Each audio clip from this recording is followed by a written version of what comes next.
apresiasi bahwa BI ini memang front loaded, preemptive forward looking, di mana yang diharapkan ataupun tujuan dari kenaikan adalah untuk mengontrol terhadap ekspektasi kenaikan inflasi. Jadi dengan kata lain, ekspektasi ini yang membangun atau salah satu dari faktor yang memberikan dampak kepada tadi kenaikan harga sendiri selain transmisinya. Nah, yang paling penting mungkin yang harus kita ketahui bahwa memang dalam kondisi sekarang ini sudah mulai ada pergeseran dari beban biaya dari produsen ke konsumen yang berangsur-angsur dilakukan di berbagai macam sektor. Dan memang dalam kaitannya ini kita sudah melihat bahwa BI doing the right shooting. Tapi looking ahead, mungkin kita harus membahas dalam kaitannya normalisasi kebijakan moneter, kenaikan BI rate terhadap progres dari recovery itu sendiri.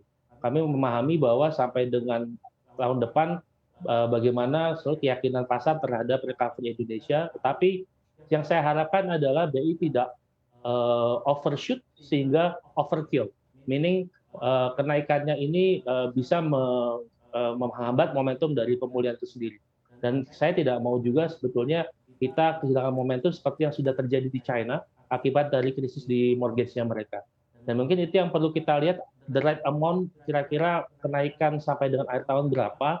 Kami memang ada ekspektasi, tapi kami harapkan progresivitasnya memang sudah mulai timing down, sejalan dengan fakta bahwa ada dampak dari pengendalian inflasi. Karena dalam histori atau track record itu sendiri, biasanya kenaikan inflasi karena BBM itu terjadi sekitar 3 bulan. Dan memang diharapkan November ini akan ada timing down effect, di mana akan ada pengendalian terhadap efek dari kenaikan harga BBM terhadap inflasi. Tapi kembali lagi, dalam proses normalisasi kebijakan, terutama untuk memastikan bahwa secara makroprudensial, secara sustenance of the business, secara pro terhadap recovery, ini it has to be on the right combination. Jadi jangan sampai kita mengerem di saat memang kita sedang menanjak di tanjakan yang terlalu tinggi. Dan memang ini menjadi pekerjaan yang sangat luar biasa, di mana at the same time kita ada tekanan dari global, terutama tadi the Fed rate yang sampai sekarang masih agresif dalam kaitannya untuk menurunkan inflasi kepada ekspektasi di 2%. Memang di recent data itu kenaikannya masih 8,1%. Jadi pasar itu masih meyakini bahwa agresivitas ini masih akan terus berlanjut.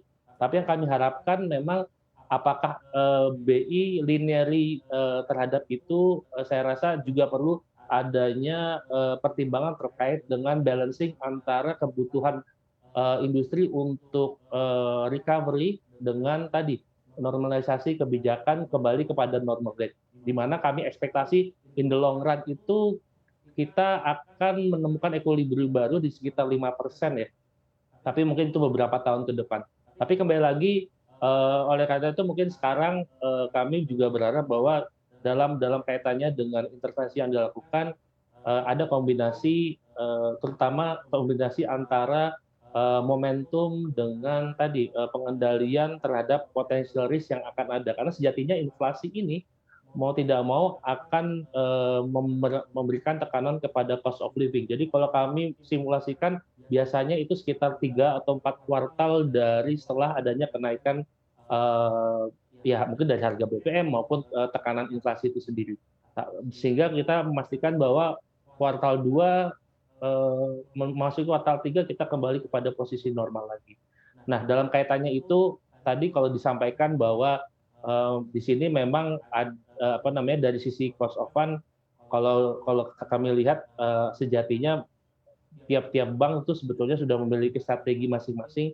Bank-bank berbasis tabungan relatif lebih strong in terms of liquidity, tapi memang yang masih menjadi catatan di pasar adalah berkaitan dengan likuiditas dolar, di mana likuiditas dolar itu di pasar draining in a very fast rate, dan memang sekarang banyak bank terutama yang memiliki exposure pembiayaan dalam bentuk US dollar ini fighting untuk mendapatkan tadi source of fund US dollar, yang dimana di dalam negeri ini memang ketersediaannya mulai terbatas. Untuk IDR itu sendiri, saya rasa relatively ada gap antara retail deposit dengan deposit yang sifatnya institusional, di mana mungkin yang rate sensitif seperti institusi ataupun koperasi ataupun yang ada targeted yield itu pasti akan expect atau demand untuk kenaikan terhadap yield-nya itu sendiri. Dan bank sekarang memang terutama untuk rate sensitive